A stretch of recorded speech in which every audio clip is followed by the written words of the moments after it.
সাধারণভাবে বলা হয় you are the average of the 5 people you spend the most time with.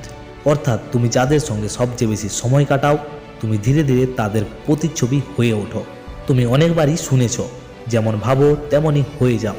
এই কথাটা একদম সত্য, কিন্তু আরেকটা সত্য কথা হলো তুমি যাদের সঙ্গে থাকো তাদের মতোই গড়ে ওঠো।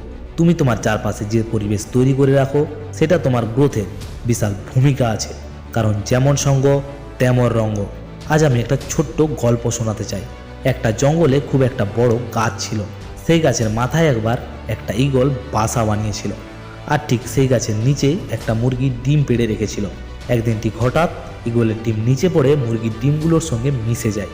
কিছুদিন পর সময় এলে ডিম ফুটে বাচ্চা বের হয়। সেই ঈগলের বাচ্চাটিও বের হয়, কিন্তু সে ভাবতে শুরু করে সে একটি মুরগি, কারণ সে মুরগিদের মাঝেই বড় হচ্ছিল। সে মুরগিদের মতো খুঁটে খুঁটে খেত, ছোট ছোট জায়গায় ঘুরে বেড়াতো, আকাশে ওড়ার কথা মাথাতেই আসতো না। একদিন সে আকাশে এক বিশাল গর্বিত পাখিকে উড়তে দেখে এবং জিজ্ঞেস করে, ওই সুন্দর পাখিটা কে? একটি মুরগি উত্তর দেয়, ওটা ঈগল, পাখিদের রাজা। কিন্তু তুই ওর মতো হতে পারবি না, কারণ তুই তো শুধু একটা মুরগি। আর এইভাবেই সেই ঈগল বাকি পুরো জীবনটা মুরগি হয়ে কাটিয়ে দেয়। কখনোই জানতেই পারে না যে সে আসলে পাখিদের রাজা। অনেক সময় আমরাও ঠিক এমনটাই করি, মুরগিদের ভিড়ে থেকে আমাদের নিজেদের ভেতরের ঈগলটাকে মেরে ফেলি। নেগেটিভ মানুষ, ছোট ছোট চিন্তা, সীমাবদ্ধ মানসিকতার মাঝে থেকে আমরা নিজেদের সম্ভাবনাকে কখনো উড়তেই দিই না। তাই সবসময় চেষ্টা করো এমন মানুষের সঙ্গে থাকতে যারা তোমার চেয়ে বেশি স্মার্ট, যারা তোমার চেয়ে বড় ভাবে, যাদের সঙ্গে তুমি থাকলে চেঞ্জ ফিল করো। কারণ সাধারণ মানুষের ভিড়ে থেকে কখনোই গ্রোথ হয় না। যদি তুমি এমন একটা গ্রুপে থাকো যেখানে তুমি সবচেয়ে স্মার্ট, তাহলে তুমি বুঝে নাও তুমি ভুল গ্রুপে আছো।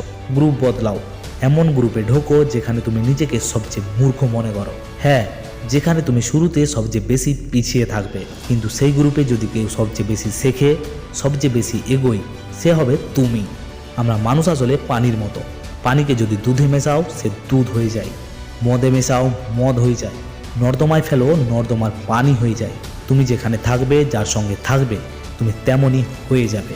একটা লোহার টুকরোকে যদি তুমি পাথরের সঙ্গে বেঁধে দাও, এক বালতি পানিতেই সে ডুবে যাবে। কিন্তু সেই এক টুকরো লোহাকে যদি কাঠের সঙ্গে বেঁধে দাও, তাহলে সে বিশাল সমুদ্রেও ভেসে থাকবে। আজ নিজেকে প্রশ্ন করো, তোমার জীবনে কে পাথর, কে তোমাকে ডুবিয়ে দিচ্ছে, আর কে সেই কাঠ যে তোমাকে ভাসিয়ে রাখছে?